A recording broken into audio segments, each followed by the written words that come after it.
Assalamualaikum warahmatullahi wabarakatuh. Bismillah walhamdulillah wa ba'du. Sahabat santri RB, apa kabarnya? Mudah-mudahan kita semua dalam keadaan baik-baik saja. Kali ini saya akan membahas tentang rukun khutbah. Kenapa saya membahas seperti ini? Karena banyak pemula yang ingin berkhutbah atau diberi tugas sebagai khotib, tapi mereka tidak tahu rukunnya apa saja, dan kemudian mereka hanya membuat asal-asalan seperti ceramah. Kemudian seolah-olah ada interaksi antara khotib dengan jamaahnya. Itu tidak seperti itu.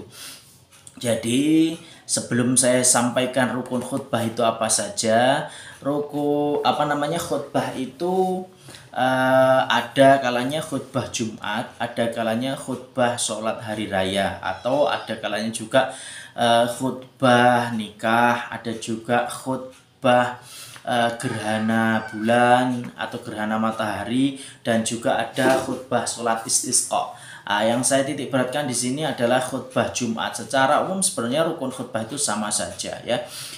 Yang jelas untuk khutbah itu bukan ceramah ya. Khutbah itu bukan ceramah. Kalau ceramah kan bebas, tidak terikat dengan syarat dan rukun. Yang penting penyampaian terkait dengan agama yang mengena, kemudian ada interaksi antara yang menyampaikan mubalighnya dengan jamaahnya. Tapi kalau di khutbah ini kan dia satu arah, jadi hanya khotib menyampaikan, tidak ada timbal balik, tidak ada tanggapan dari jamaah.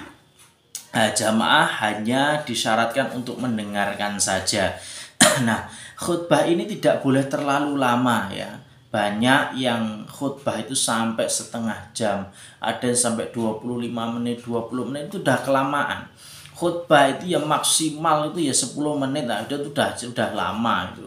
Karena ini kita percuma kalau kita lama-lama terus jamaah malah tidur semua, nggak ada yang mendengarkan, ya berarti nanti malah justru tidak ada yang mendengarkan, syaratnya akan bubar nanti. Nah, khutbah itu sebenarnya singkat ya. Rukun khutbah itu sangat singkat. Ini saya ambilkan tidak ngarang ya.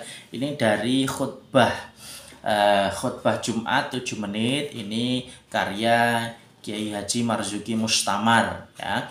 Yang di sini yang kata pengantarnya oleh Profesor Dr. Kiai Haji Syed Akil Syirat. Nah, di dalam sini ini terdapat rukun khutbah ya. Nah, ini ada rukun khutbah. Rukun khutbah itu ada 5.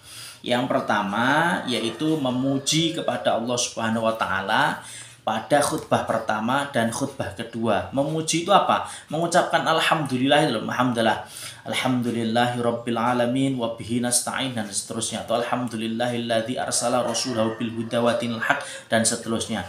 Itu namanya memuji Allah pada khutbah pertama dan khutbah kedua. Dan yang kedua, membaca sholawat kepada Nabi Muhammad sallallahu alaihi wasallam pada khutbah pertama dan khutbah kedua. Kemudian yang ketiga, berwasiat takwa kepada Allah Subhanahu wa taala pada khutbah pertama dan khutbah kedua. Jadi hamdalah, sholawat, wasiat takwa, kemudian membaca ayat suci Al-Quran pada salah satu dari kedua khutbah. Hanya salah satu, boleh di khutbah pertama saja, atau khutbah kedua saja, atau dua-duanya juga boleh. Itu minimal satu ayat. Apa? Ya ayyuhalladzina amanu taqullaha haqqa tuqatih wa la tamutunna illa wa antum muslimun. Itu udah satu ayat itu.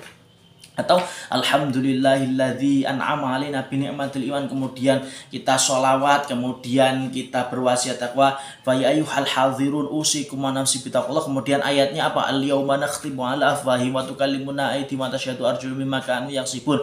Misal seperti itu juga udah satu ayat.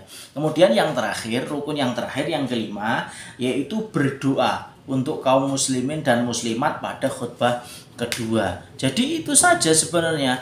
Maka isinya jangan terlalu panjang. Ya kita kasih penjelasan bahasa Indonesia singkat saja lah, 2 menit, 3 menit selesai untuk isinya. Jadi total Syarat rukun tadi misal alhamdulillah, kemudian sholawat, kemudian berwasiat takwa, kemudian membaca ayat dijabarkan 2 menit.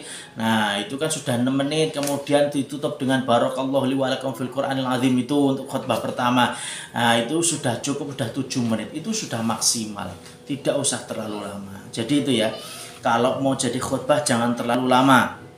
Nah, ada yang mengatakan khutbah lama itu jahil, goblok itu khotibnya. Jadi kalau khutbah jangan lama-lama. Itu saja ya. Ini terkait dengan rukun khutbah yang saya sampaikan, mudah-mudahan bisa dipahami. Jangan ragu-ragu, kalau memang mampu mempunyai ilmu untuk menjadi khotib, silahkan jadi khotib. Paling tidak cari buku-buku yang memang khutbah yang sesuai dengan syarat rukunnya ya. Jangan asal-asalan kemudian panjang sampai pegel yang dengerin, itu jangan ya. Jadi seperti itu, kita tidak boleh terlalu panjang ketika khutbah. Yang penting syaratnya cukup, rukunnya tadi juga sudah cukup. Assalamualaikum warahmatullahi wabarakatuh.